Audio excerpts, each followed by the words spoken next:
नमस्कार। प्रादेशिक समाचार के साथ मैं शीला कुमारी। प्रधानमंत्री नरेंद्र मोदी ने लोगों से अंगदान के लिए आगे आने की अपील की है। आज आकाशवाणी से मन की बात कार्यक्रम की 99वीं कड़ी में उन्होंने कहा कि ऐसे जरूरतमंद लोगों की संख्या काफी अधिक है जो अंगदान की प्रतीक्षा कर रहे हैं। श्री मोदी ने कहा कि भारत में परमार्थ को इतना अधिक मूल्य दिया गया है कि लोग दूसरे के सुख के लिए अपना सर्वस्व दान करने से भी संकोच नहीं करते। उन्होंने इस बात पर संतोष व्यक्त किया कि केंद्र सरकार अंगदान के लिए देश में एक समान नीति लाने पर काम कर रही है। श्री मोदी ने यह भी कहा कि अंगदान के लिए राज्यवासी होने की शर्त को हटाने का निर्णय लिया गया है। इससे लोग किसी भी राज्य में अंगदान के लिए अपना पंजीकरण करा सकेंगे। सरकार ने अंगदान के लिए उम्र 65 वर्ष से कम होने की शर्त को भी समाप्त करने का निर्णय लिया है। केंद्र सरकार ने नागालैंड, असम और मणिपुर में सशस्त्र बल विशेषाधिकार कानून आफस्सा के तहत कई इलाकों को संवेदनशील क्षेत्रों की सूची से बाहर करने का निर्णय लिया है। गृह मंत्री अमित शाह ने कहा कि ये फैसला पूर्वोत्तर में सुरक्षा स्थिति में सुधार को देखते हुए लिया गया है।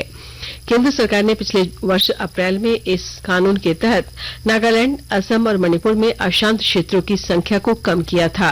कल एक और महत्वपूर्ण फैसले में इस वर्ष 1 अप्रैल से इन राज्यों में संवेदनशील इलाकों की संख्या को और कम करने का निर्णय लिया गया। प्रधानमंत्री नरेंद्र मोदी ने सशस्त्र बल विशेषाधिकार कानून को लेकर गृह मंत्रालय के इस कदम पर प्रसन्नता व्यक्त की है। पश्चिम सिंहभूम के उपायुक्त और पुलिस अधीक्षक ने आगामी रामनवमी पर्व के मद्देनजर जुलूस के रूट लाइन का निरीक्षण किया। साथ ही मार्गों में पर्याप्त रोशनी की व्यवस्था करने हेतु पदाधिकारियों को निर्देशित किया। देवघर से पटना के लिए उड़ान सेवा शुरू हो गई है। आज बाबा नगरी से पहली बार पटना के लिए हवाई जहाज ने उड़ान भरी। पहले दिन यहां से जो यात्री गए उनमें से कुछ को पटना के रास्ते देश के दूसरे शहरों में जाना था। वहीं एक व्यक्ति ऐसे भी थे जिन्हें यहां से पटना के रास्ते दुबई जाना था।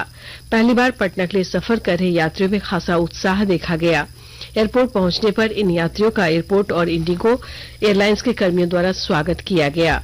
देवघर से पटना के लिए ये फ्लाइट सप्ताह में 4 दिन सोमवार, बुधवार, शुक्रवार और रविवार को चलेगी। देवघर से पटना तक का सफर करीब 1 घंटे में पूरा होगा। जब इंडिगो ने फ्लाइट का शेड्यूल जारी किया था तो इस सफर का किराया 2200 था और वर्तमान में 2900 के करीब है। जमशेदपुर शहर की सड़कों में विचरण करने वाले आवारा गोवंश की सुरक्षित देखभाल की पहल की गई है। इन्हें अब चाकुलिया स्थित गौशाला में रखा जाएगा। और ब्यौरा के साथ हमारे पूर्वी सिंहभूम संवाददाता।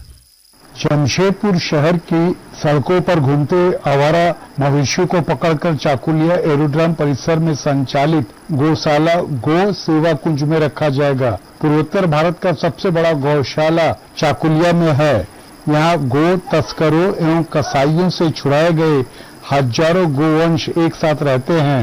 इनमें से अधिकांश घायल एवं बीमार है और इन सब की देखभाल यहाँ बेहतर ढंग से की जाती है। जमशेदपुर अधिसूचित क्षेत्र समिति ने भी जमशेदपुर शहर के सड़कों पर घूमते आवारा मवेशियों को पकड़कर यहाँ भेजने की एक कार्य योजना तैयार की है। डॉक्टर राजेश कुमार लालदास, आकाशवाणी समाचार, जमशेदपुर। हजारीबाग रांची पुलिस के संयुक्त कार्रवाई में एक टीपीसी उग्रवादी गिरफ्तार किया गया। हजारीबाग जिले के पुलिस अधीक्षक मनोज रतन चौथे ने बताया कि गुप्त सूचना के आधार पर हजारीबाग और रांची जिला बल के जवानों ने डमारू जंगल में संयुक्त छापामारी की और गोलीबारी के बीच संगठन के एक सदस्य को गिरफ्तार कर लिया गया।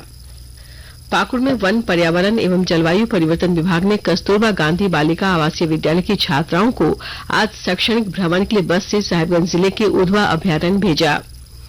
वन प्रमंडल पदाधिकारी रजनीश कुमार एवं रेंजर रामबालक ने बस को हरी झंडी दिखाकर रवाना किया।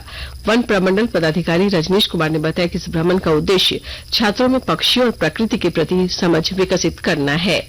इसके साथ ही आकाशवाणी रांची से प्रादेशिक समाचार का ये बुलेटिन समाप्त हुआ। नमस्कार।